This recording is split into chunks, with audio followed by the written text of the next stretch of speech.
먼 옛날 평안도에 한적하고 평화로운 고을에 박진우라는 이름을 가진 사또가 있었습니다.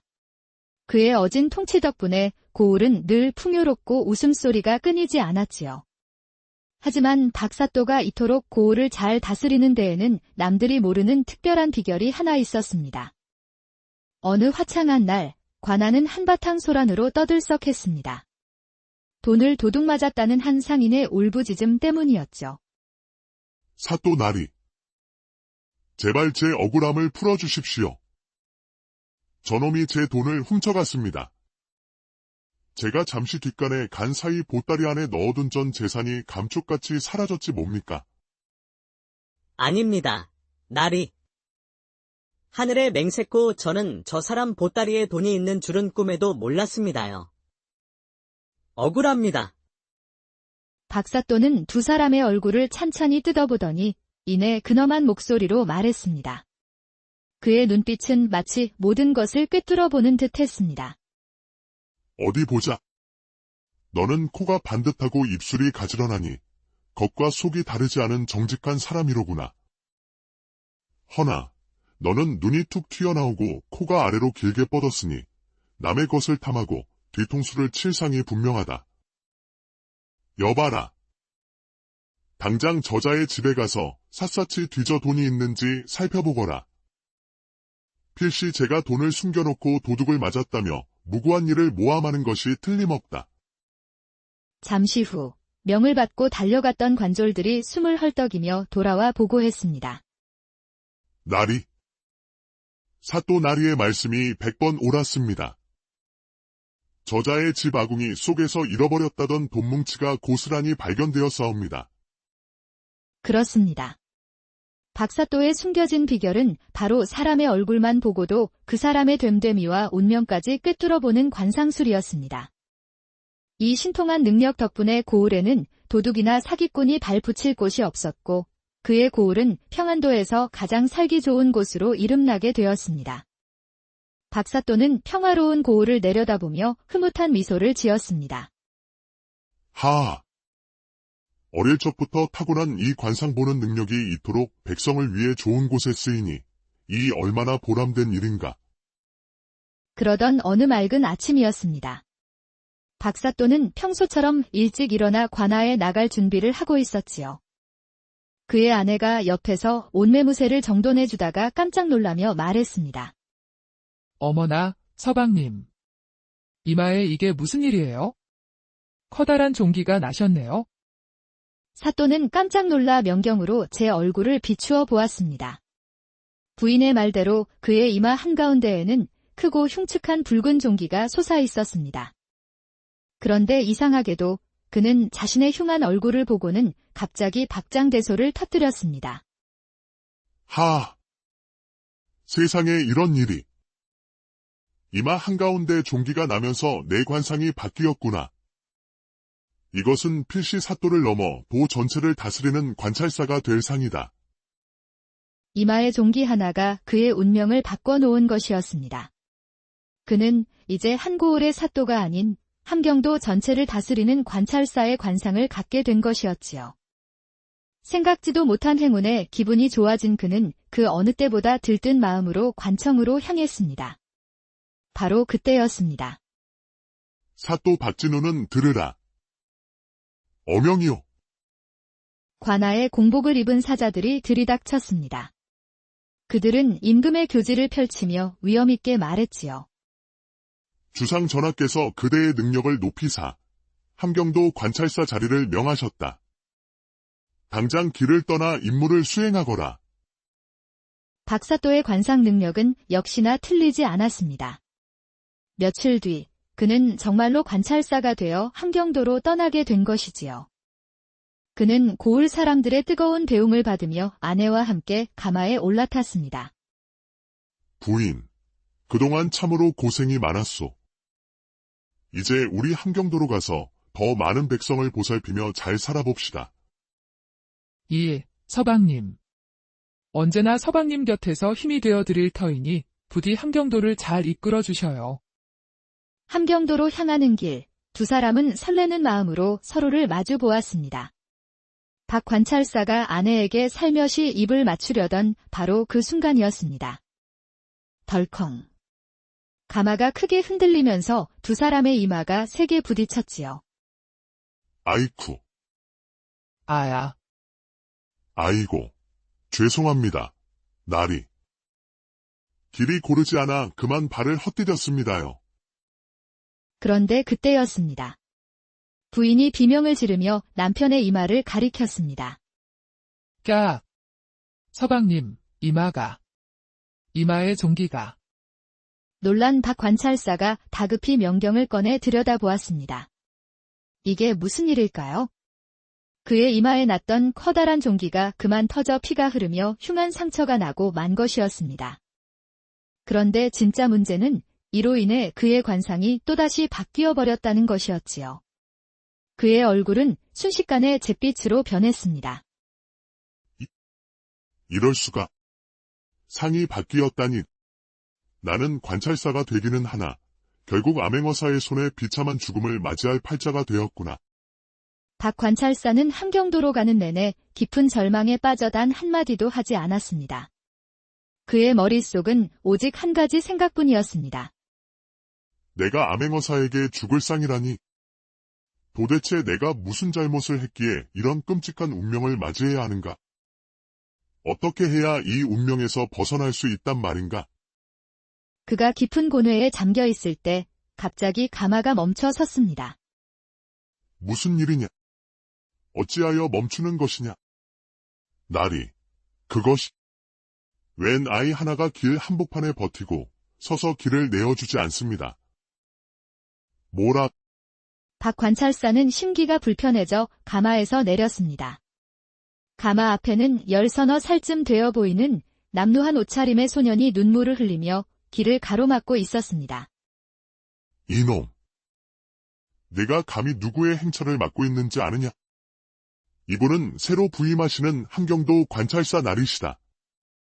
당장 길을 비키지 못할까? 그러나 아이는 가마꾼의 호통에도 꿈쩍도 하지 않았습니다. 오히려 그 자리에 털썩 주저앉으며 애원했지요. 관찰사 나리시라고요? 그렇다면 더욱더 비킬 수 없습니다. 나리, 부디 제 아버지를 살려주십시오. 아버지가 중환병에 걸려 쓰러지신 후로 며칠째 일어나지 못하고 계십니다. 이 건방진 놈이. 나리께서 너 같은 거렁뱅이의 애비를 봐주실 분으로 보이느냐? 썩 꺼지지 못할까? 가마꾼이 억지로 아이를 끌어내려 할 때였습니다. 그만두거라. 내 눈에는 이 아이의 눈물이 보이지 않더냐? 자신의 운명에 번민하던 박 관찰사는 아이의 효심에 잠시 마음이 움직였습니다. 그는 아이에게 천천히 다가가 그의 얼굴을 빤히 들여다보았습니다. 아이의 얼굴은 때와 눈물로 얼룩져 있었지만 그 속에서 맑고 총명한 기운이 느껴졌습니다. 아이야, 내 집이 어디더냐? 내가 너의 아비를 살펴줄 터이니 어서 나를 안내하도록 하거라. 박 관찰사는 하인들을 물리고 직접 아이를 따라 나섰습니다. 아이가 안내한 곳은 금방이라도 쓰러질 듯한 낡은 초가집이었습니다. 방 안으로 들어서자 한 사내가 마른 이불을 덮고 미동도 없이 누워 있었습니다. 박 관찰사는 그의 얼굴을 빤히 들여다보았지요. 나리, 아버지께서 며칠 전부터 밥도 드시지 못하시고 숨소리도 거의 없으십니다.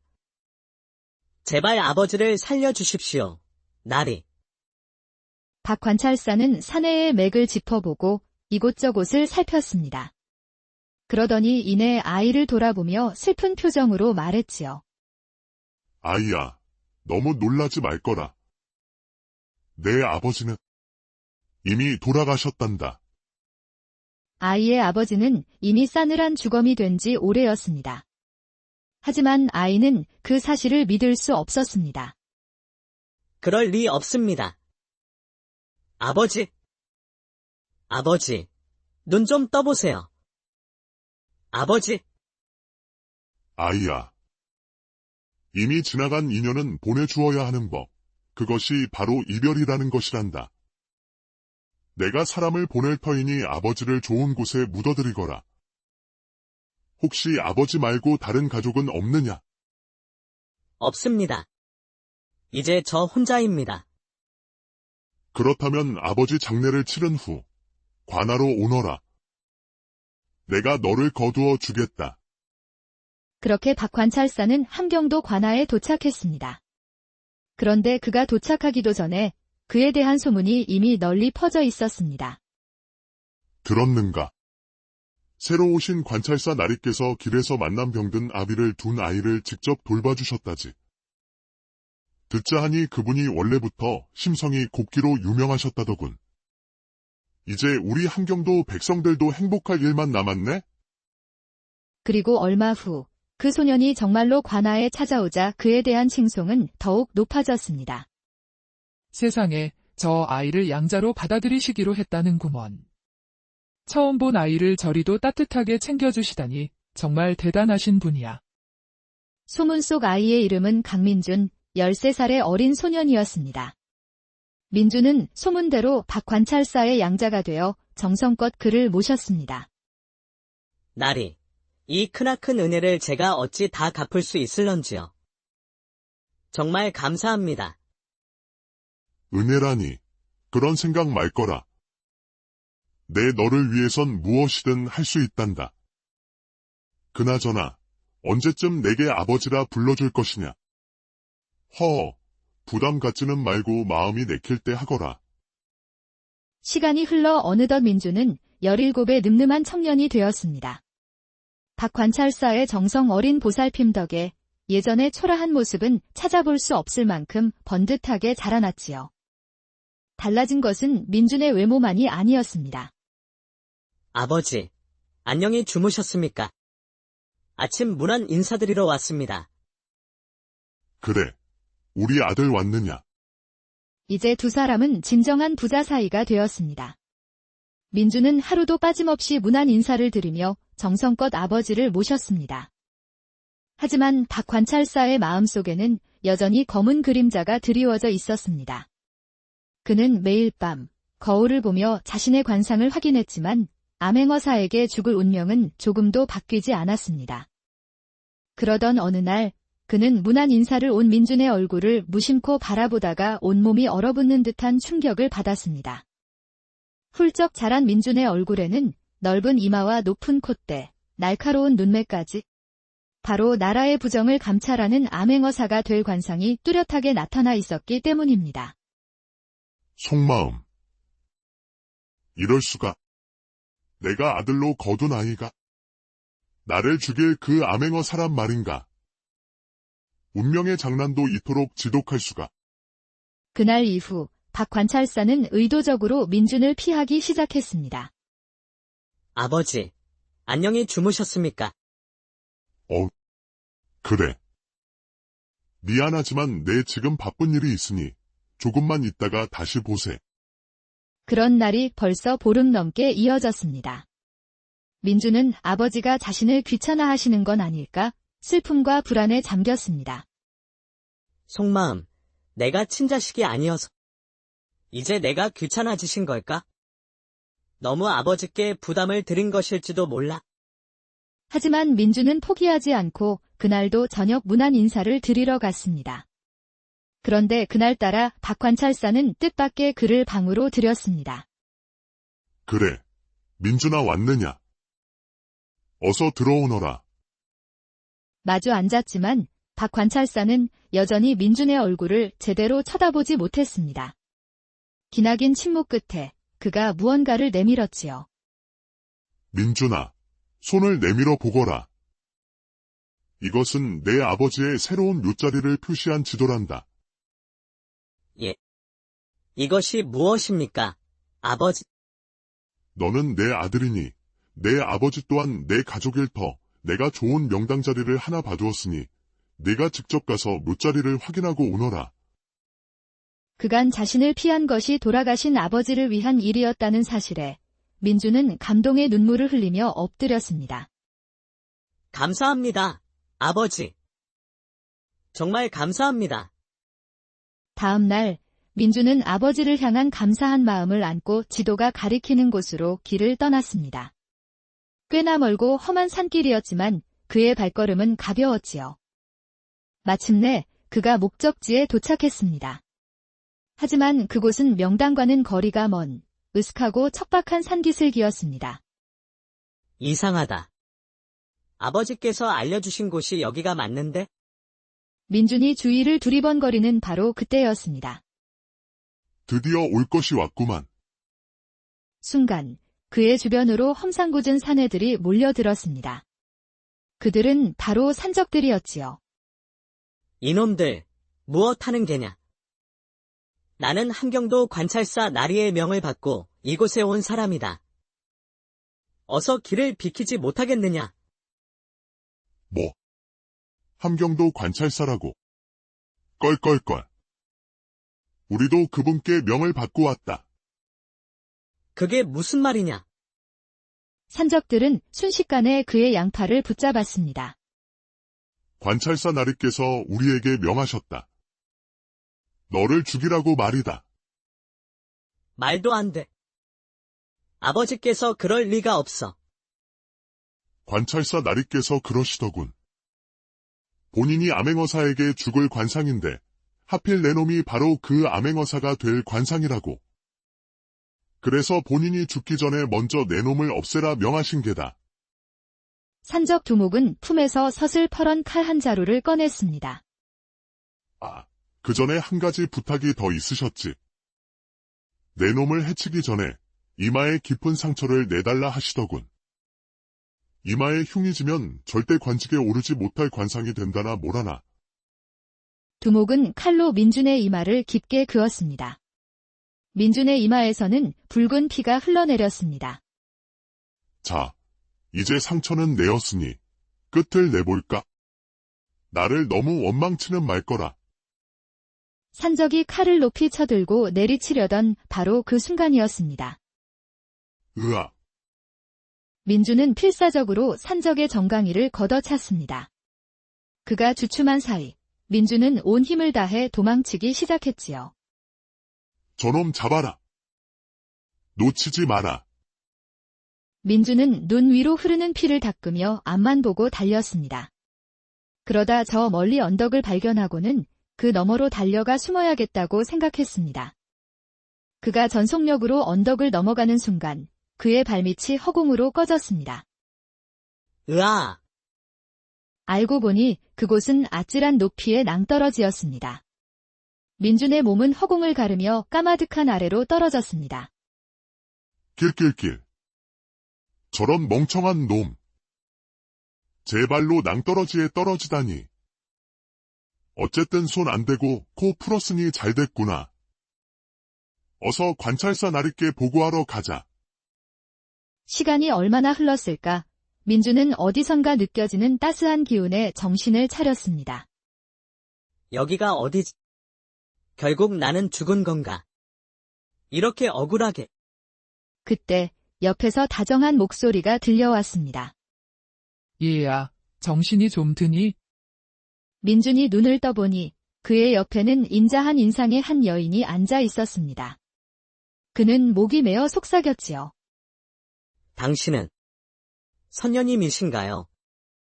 그때 문밖에서 낭낭한 목소리가 들려왔습니다. 어머니, 그게 무슨 소리예요? 혹시 그분이 눈을 뜨셨어요? 그래, 서연아. 어서 의원을 불러오너라. 그들은 깊은 산속에서 단둘이 살아가는 가난한 모녀였습니다. 지난날 우연히 산 근처를 지나다 낭떠러지에 떨어져 있는 민준을 발견하고 그를 구해준 것이었지요. 모녀의 지극정성 어린 간호 덕에 민준은 기적적으로 목숨을 건졌습니다. 하지만 그의 이마에 새겨진 깊은 흉터와 아버지라 믿었던 이에게 받은 마음의 상처는 좀처럼 아물지 않았습니다. 아버지께서 나를 죽이려 하시다니? 깊은 절망에 빠진 그를 일으켜 세운 것은 바로 과부의 딸 이서연이었습니다. 민준아, 오늘 날씨가 정말 좋아. 얼른 일어나서 나랑 산책하자. 동갑내기 처녀 서연은 밝고 따뜻한 마음씨를 가진 사람이었습니다. 그녀 덕분에 민준은 조금씩 마음의 문을 열고 상처를 회복할 수 있었지요. 그는 매일같이 산에 올라 나무를 하며 모녀의 은혜에 보답했습니다. 하지만 그 와중에도 그는 복수의 칼날을 가는 것을 잊지 않았습니다. 아버지라 믿고 따랐건만 나를 죽이려 해. 반드시 복수하고 말겠다. 복수를 위해서는 힘이 필요했습니다. 하지만 남의 집의 어녀사는 처지의 과거 시험을 준비하는 것은 불가능에 가까웠지요. 고민 끝에 민주는 산골마을의 유일한 훈장님 댁을 찾아갔습니다. 그는 매일 밤 훈장님이 책 읽는 소리를 담 너머로 엿들으며 남몰래 도둑 공부를 시작했습니다. 하늘이 장차 어떤 이에게 큰 임무를 맡기려 하면 반드시 먼저 그 마음에 고난을 준다. 민주는 공부를 마친 후에는 자신이 머물렀던 자리를 깨끗이 치우고 훈장님의 곳간에 나무를 채워 넣는 것으로 수업료를 대신했습니다. 오늘도 잘 배우고 갑니다. 스승님. 그렇게 한 달이 넘어갈 무렵 그날도 민주는 도둑 공부를 마치고 곳간에 나무를 채워 넣고 있었습니다. 바로 그때였습니다. 잡았다, 이놈. 갑자기 나타난 훈장님에게 붙잡힌 민주는 땅에 머리를 박고 용서를 빌었습니다. 잘못했습니다. 제발 한 번만 봐주십시오. 훈장님. 네 이놈. 언제부턴가 밤에 책을 읽으면 누군가 따라 읽는 소리가 들리더니 바로 너였구나. 훈장님은 길수를 혼내려는 듯 하다가 갑자기 책 한 권을 내밀었습니다. 자, 여기 내 책이다.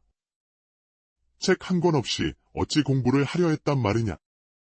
내일부터는 이 책을 들고 당당히 앞마당으로 들어오거라. 훔친 공부값으로 나무를 해다 놓는 놈은 내가 처음이다. 그만하면 내 공부값은 다 치렀으니 내일부터 호되게 가르칠 것이다. 단단히 각오하거라. 예. 감사합니다. 스승님. 정말 감사합니다. 그리하여 민주는 훈장님의 정식 제자가 되었습니다. 그의 학문은 나날이 늘어갔고 모녀는 그런 민준을 진심으로 응원해 주었지요. 마침내 민주는 공부를 마쳤고 훈장님은 그에게 과거 시험을 보러 갈 것을 권했습니다. 이제 내가 가르칠 것은 모두 가르쳤다.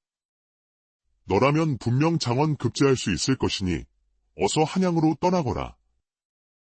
하지만 민주는 선뜻 떠날 수가 없었습니다. 가난한 모녀에게 과거 시험을 보러 갈 여비를 마련해달라 할 수는 없는 노릇이었지요. 그의 속을 알아챈 과부는 그동안 쌈짓돈을 모아두었던 돈주머니를 내밀었습니다. 너는 이제 내게 아들이나 다름없다.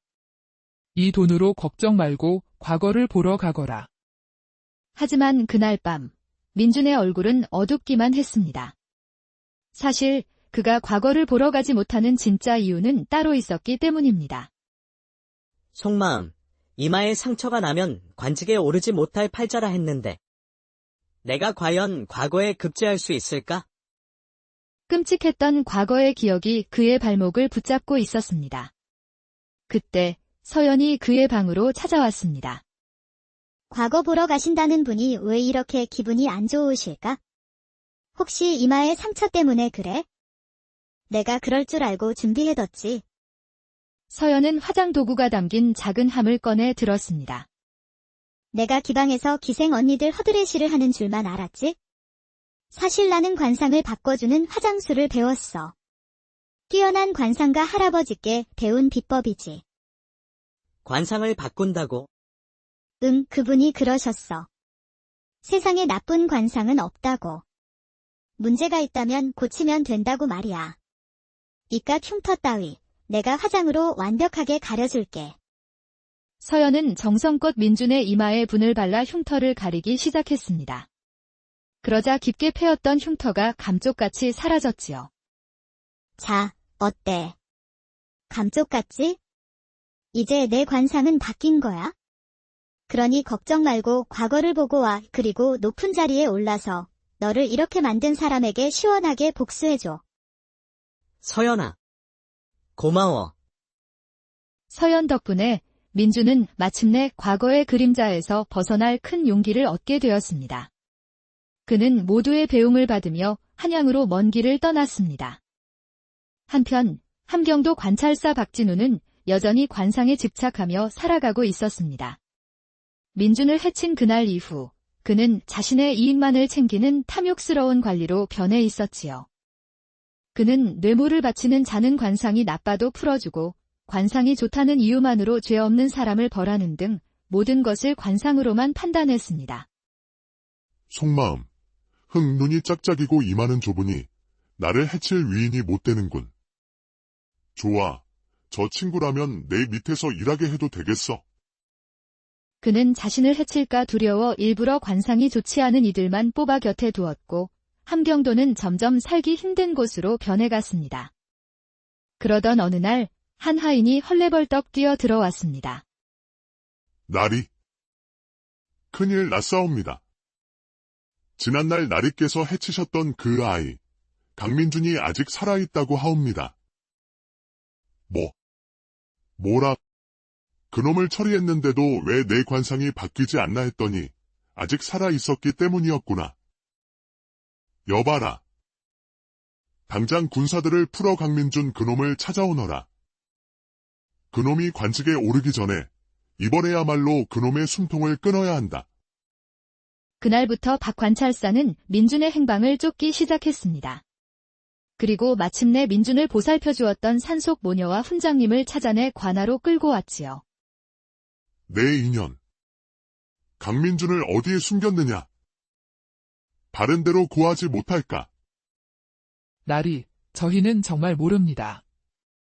과거를 보러 간다며 떠난 이후로 소식이 끊겼습니다. 하지만 그들에게서 원하는 답을 얻지 못하던 그때 그를 보필하던 도사가 급히 달려와 보고했습니다. 사또 나리, 한양에서 이마에 흉터가 깊게 패인 젊은 사내가 변사체로 발견되었다고 합니다. 도박판 근처에서 발견된 것으로 보아 아마 과거를 보러 갔다 노름에 빠져 그리 된 듯하옵니다. 그 말을 들은 박 관찰사의 얼굴에 비열한 미소가 떠올랐습니다. 으아. 그래.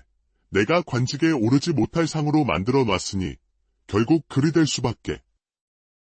이제야 내 운명에서 재앙이 사라졌구나. 여봐라. 저것들은 혹시 모를 후환을 남길 수 있으니 내일 당장 모두 처형하도록 하라. 다음 날 죄 없는 세 사람의 처형이 시작되었습니다. 박 관찰사는 이제 모든 근심이 사라졌다며 흐뭇한 미소를 짓고 있었지요. 무엇들 하느냐? 어서 저놈들의 목을 베어라. 바로 그때 그의 곁에 있던 도사가 나섰습니다. 나리, 정말 이들을 처형해도 되는 겁니까? 사실 저들은 아무 죄도 없지 않습니까? 어찌 관상만으로 사람을 벌하려 하십니까? 내 이놈, 지금 내 말에 토를 다는 것이냐? 그런데 잠깐? 너, 다시 보니 얼굴이 좀 변한 것 같구나. 박 관찰사는 도사의 얼굴을 빤히 들여다보았습니다. 분명 어리숙하고 흐리멍덩한 관상을 가졌던 그가 이제 보니 날렵하고 또렷한 기계 넘치는 좋은 관상으로 변해 있었습니다. 잠깐. 이 관상은 이마가 넓고 코가 높은 것이 뭐야? 암행어사가 될 관상이잖아. 그 순간 도사가 품에서 마패를 꺼내 들며 외쳤습니다. 암행어사 출두여. 순식간에 나타난 병졸들이 박 관찰사를 포위했습니다. 박 관찰사는 믿을 수 없다는 듯 그를 바라보았지요.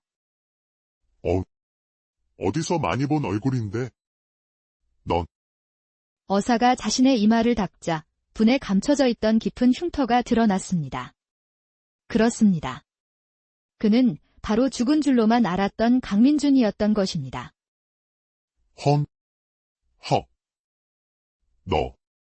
너는 민준이. 그렇소. 나는 흉터를 가려 관상을 바꾸었고 결국 암행어사가 되었소. 그리고 마침내 당신에게 복수하기 위해 또다시 분을 칠해 어리석은 관상으로 바꾸고 당신 곁으로 찾아온 것이었지. 만일 당신이 관상만 보지 않고 사람의 마음을 제대로 보았다면 내가 민주님을 진작에 알아보았을 터 이 모든 것은 당신이 자초한 일이오. 말도 안 돼. 관상을 바꿀 수 있을 리가 없어. 분하다. 내 이놈을 비참하게 죽을 관상으로 만들어주마. 박 관찰사는 분노에 차 민준에게 달려들었지만 그는 곧 병졸들에게 제압되고 말았습니다. 무엇들 하느냐? 어서 저 죄인을 끌고 가라. 박 관찰사는 결국 자신의 관상대로 암행어사의 손에 비참한 최후를 맞이하고 말았습니다. 운명을 이겨내고 암행어사가 된 민주는 자신을 구해준 산속 모녀와 훈장님에게 정식으로 인사를 올렸습니다. 제가 이 자리에 오를 수 있었던 것은 모두 여러분 덕분입니다. 정말 감사합니다. 그리고 그는 서연의 손을 꼭 잡고 말했지요. 서연아. 네가 아니었다면 나는 아직도 관상이라는 운명에 얽매인 채 두려움 속에서 살아갔을 거야. 네가 나를 이끌어준 덕분에 이 자리에 오를 수 있었어. 정말 고맙다.